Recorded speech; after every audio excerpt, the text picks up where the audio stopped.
A day in my life here in China. Wow! Hello guys! So for today's vlog, ang gagawin natin is isasama ko kayo kung saan ako kumakain dito sa Sheraton.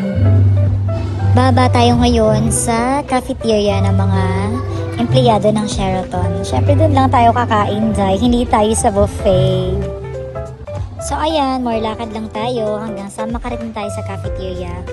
At eto na nga pala ang cafeteria dito sa Sheraton. Ayan. Anong ulam?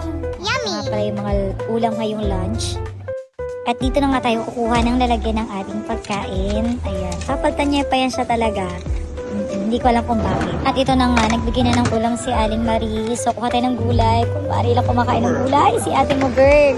O, kuha pa ng itlog. Ayan. Binawasan niya pa talaga.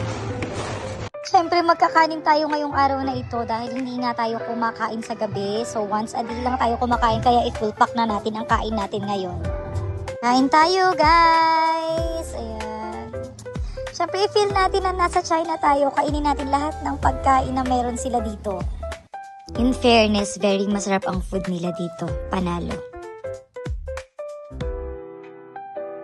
Ayan, at pagkatapos na natin kumain, binigyan na natin yung ating pinagkainan. Ayan, ngayon papalik na tayo sa ating kwarto. O diba, bumaba na yung kinain natin. Ito nga palang aking view. Thank you for watching. Follow for more. Bye!